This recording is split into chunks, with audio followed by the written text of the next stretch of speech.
Briefly on TIP again, both 2007-2008 TIPS report mentioned the fact that Vietnam has not ratified the 2000 UN TIP protocol. What are the benefits of that protocol when it applied to Vietnam? Oh, that is also known as Palermo Protocol to the UN Convention Against Transnational Organized Crime.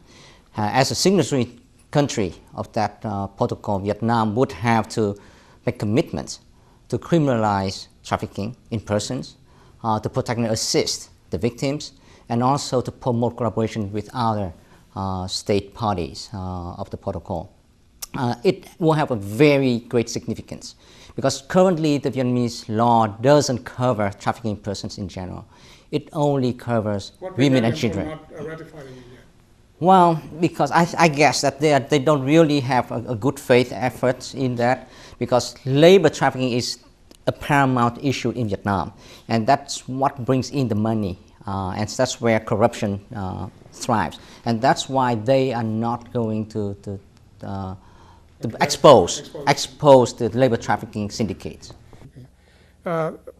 Congressman Schmidt, looks like a lot of work to be done, so that's why you're working on the fourth anti-trafficking law now.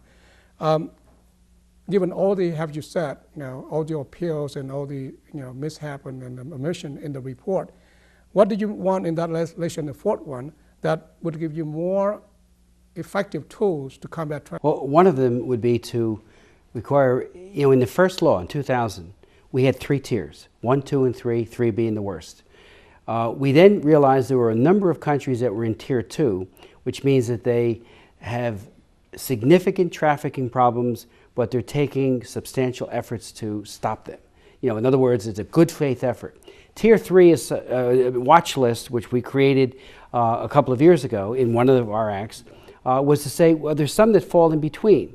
Regrettably, the State Department has looked at the watch list as a parking lot, where countries that ought to be in tier 3, but because of geopolitical pressures, and that often comes from the embassy itself, our embassy, the U.S. embassy in that country, they get put in this watch list, so there's no sanctioning.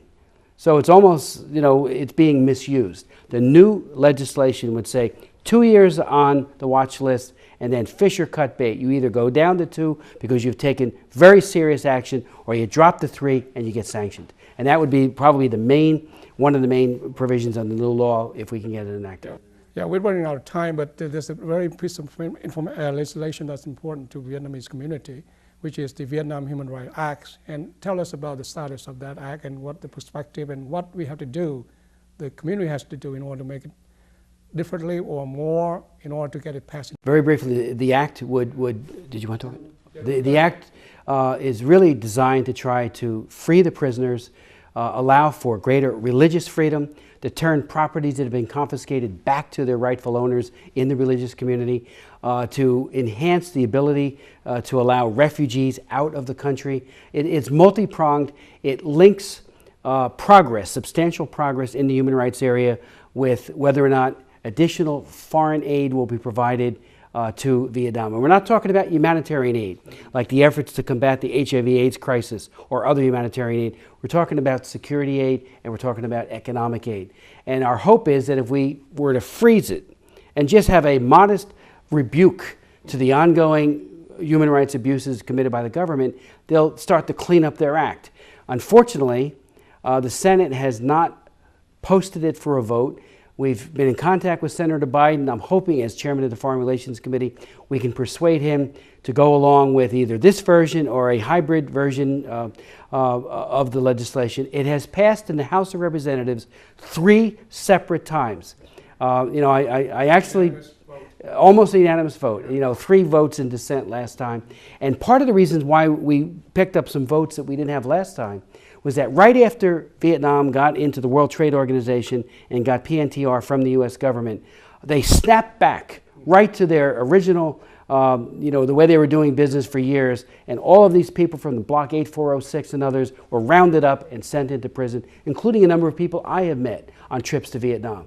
And great people who really, you know, have so much to give. They're now languishing in prison for their human rights advocacy.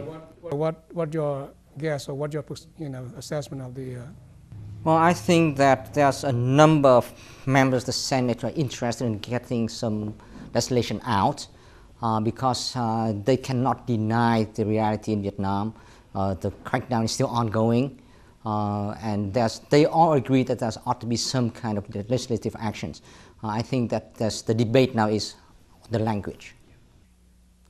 Yeah, we're already a few minutes late, and this is the last one for Congressman Smith.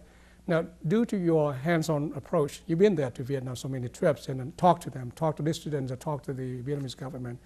And then also your extraordinary commitment, dedication to promoting and defending human rights in Vietnam, whether it's political prisoners or human trafficking, all these human rights issues, as well as the differences you have made in the lives of thousands and thousands of Vietnamese families. You are coined the best friend of the Vietnamese community, of Vietnamese people. Now, yes, indeed, you is the most recognized human rights lawmaker all around the world by Vietnamese people, either both inside Vietnam and overseas. Now, so I'd like you to take advantage of this few minutes remaining to talk directly to them, and how do you feel about it, and like to talk about their phenomenal recognition. To the people in the diaspora? Overseas and yeah. Well, I would just say that you make the difference between whether or not Vietnam will someday be free or remain in captivity. Not only Congress, but the parliaments in Europe, the parliaments in the ASEAN countries are moved by the activists and by speaking out. I mean, I have to say, Dr. Tong and I have known each other for decades, and had it not been for his guidance originally on the boat people and those who were, when Clinton wanted to close up the comprehensive plan of action, there was an effort to just send them all back, even though they were real refugees.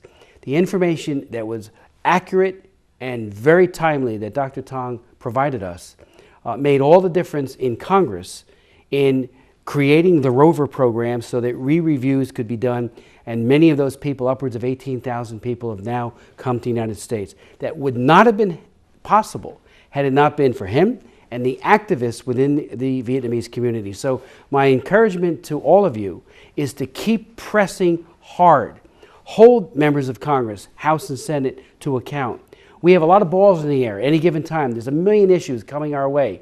You've got to get into the offices, get on the phone, write the emails, show up at town meetings, and talk to the governors, talk to the senators and the House members, and don't take no for an answer.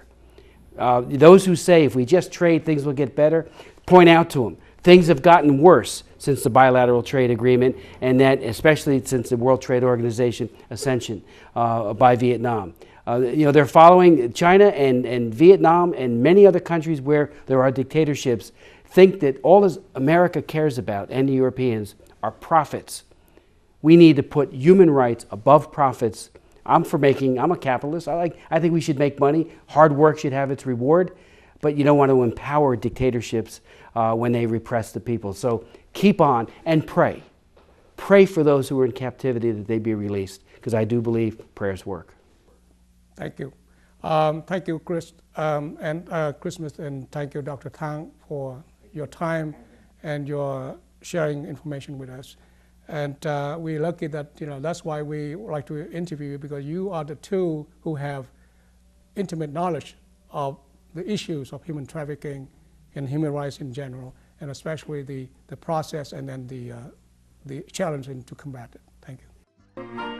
Nhà hàng Trung Hoa có nhiều món ăn đồ biển đặc sắc, nhận đãi tiệc cưới, họp mặt hội đòn, đặc biệt có điểm sắm hàng ngày. Nhà hàng Thần Tài tọa lạc tại Seven Corners, 703 538 3333.